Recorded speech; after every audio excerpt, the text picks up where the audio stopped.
Sir, you've been out of the country for almost maybe 20 odd years, 2 decades or so, sir.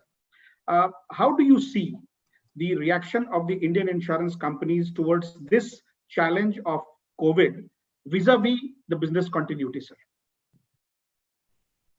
I've been out of India for 20 odd years, but I think the Indian insurance industry, as other parts of the insurance industry in other parts of the world, are sort of facing this challenge on two prongs, Pradeep. One is that we are trying to continue our own businesses because of this pandemic. So we are exposed to the same issue of continuity as any other business is. And I think each one of us is trying its best to make sure that we manage our businesses effectively. So we're trying to make sure that the Bharat keeps the slippers on the throne rather than the slippers coming onto our faces. So we're trying to de-risk ourselves that way. And it's been a tough challenge because I think some of the traditional structures of insurance have got shaken.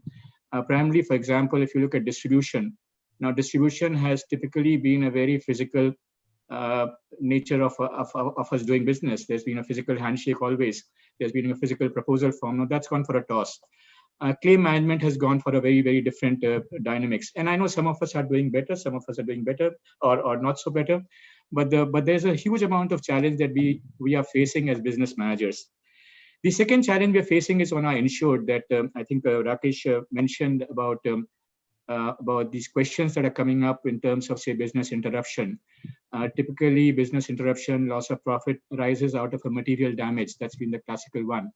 Now that's getting challenged. That how do you define a material damage? Like how do you define non-access to your factories? What do you do in these positions? How does a workman compensate react when there's a COVID infected patient person in the factory? How do you provide WC when you extend work from home?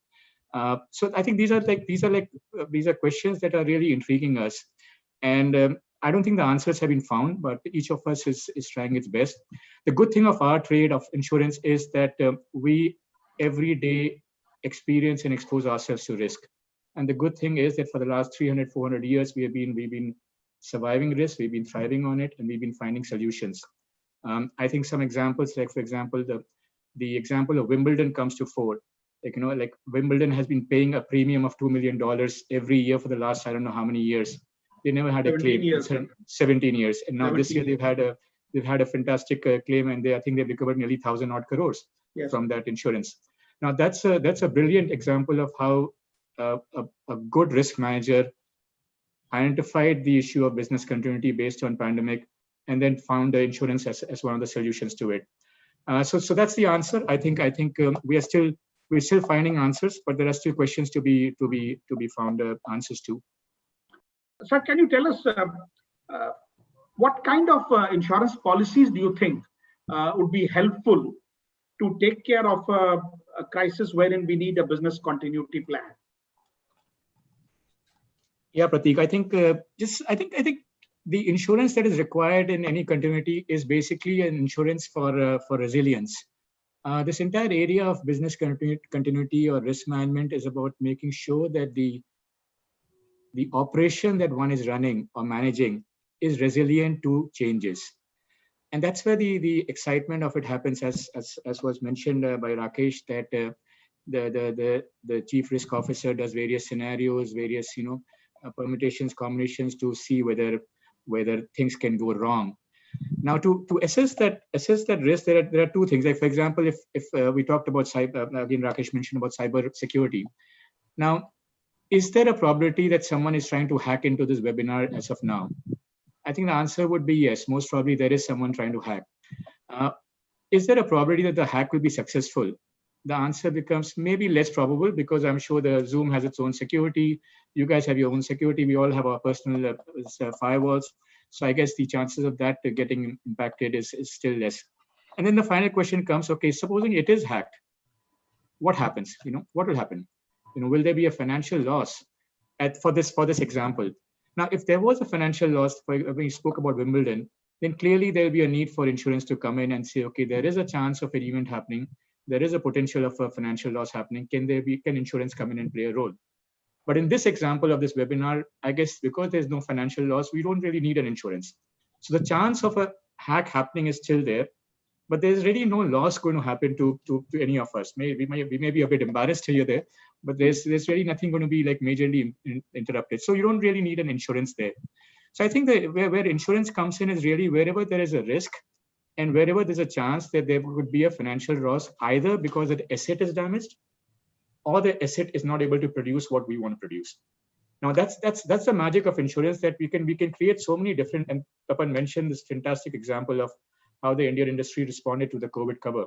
Now that's brilliant. Like, that's the leap of faith that happens.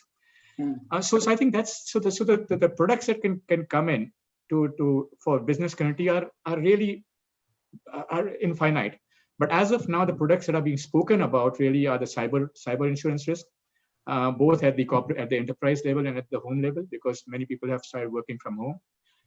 I mentioned earlier about extending the things like workman compensation at home. Like, is the employer liable for people working extensively at home on non-optimized furniture? Can someone sue me for that because of something? So the employer's liability is extended from home.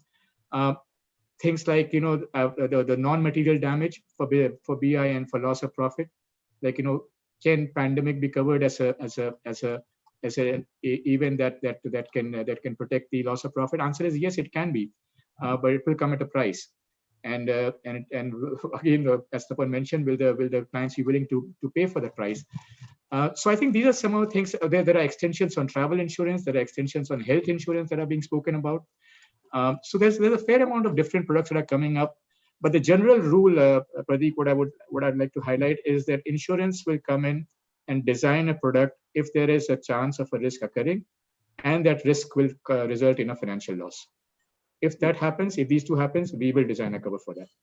Now, whether someone pays for it or not is a different matter, but the product will be designed. You talked about certain categories of claims, because, for instance, a WC claim, what would happen to somebody working from home, and that's a difficult situation, because as of now, like Tapan sir said, like Mr. Rakesh Jain said, this is an unprecedented situation that has come about, sir. We also talked about the situation where a business continuity plan is put into place, and at times we take the help of a business interruption policy. Sir, can you tell us as to how exactly do you build a business continuity plan, sir? I mean, what are the thought processes behind it, sir?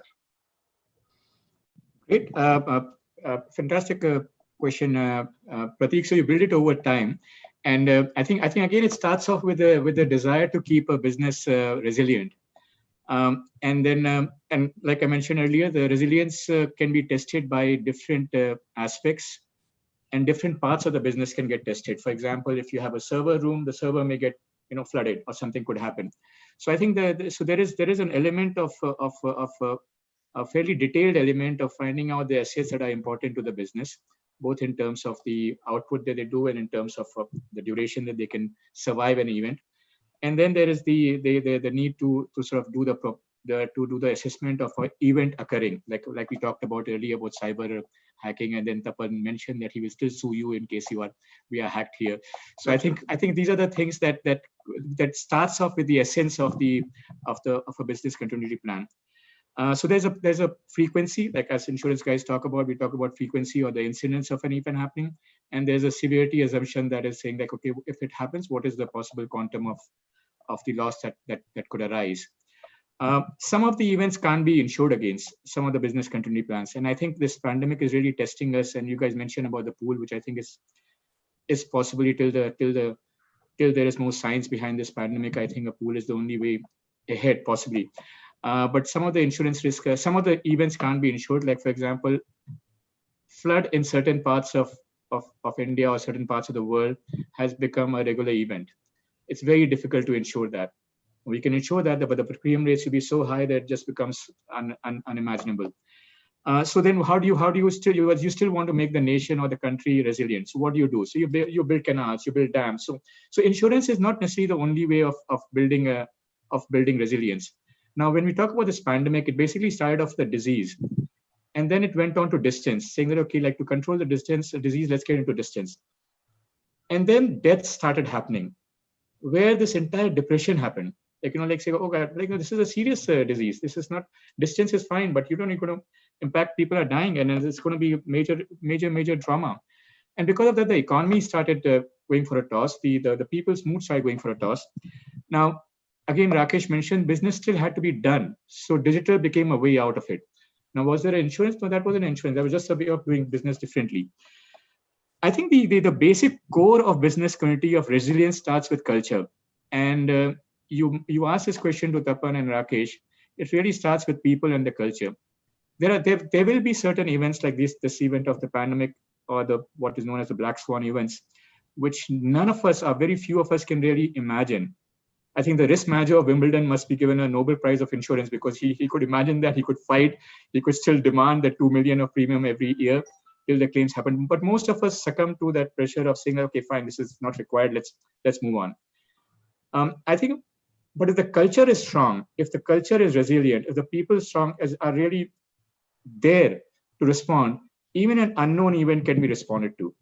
And if the culture is not there, even with the best risk managers, you will have a terrible organization. So I think it's really, so if you're asking me like what is the core element of how to design a great business continuity plan, it is people, it is culture, it is transparency, it is dealing with sensitivity, with empathy. The more we can do it as business managers, the better, the more resilient we become for the future. Otherwise, there are ways of doing the business continuity plan, which is basically again starts up at the core with the frequency and severity of assessing an event that happens. Sir, we have some doubting Thomases who talk about a situation that because I have an insurance policy with me, I do not need a business continuity plan. So how would you react to that, sir? I think the we insurance guys can be quite naughty guys sometimes. We don't like being taken for a ride. We don't like assuming that you don't have insurance. So we like to make sure that you behave, that you don't have insurance, and sure, therefore you look after your assets sensibly.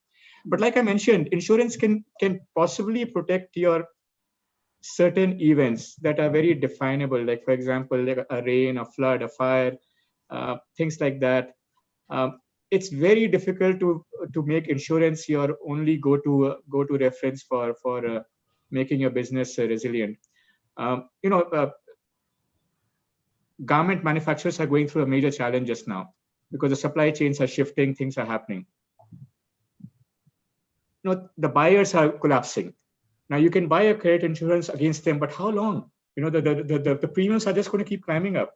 So the things become uninsurable at a certain time. Now, how do you deal with that as a business manager? Just because you don't have insurance, you don't say you don't do it. So I think again it goes back to the sharpness of people, the culture of the organization, how they respond. Insurance is an important part of risk management, but not the only one.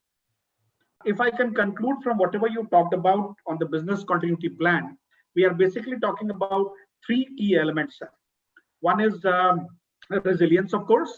The second is recovery. And the third is the contingencies that we talk about, sir.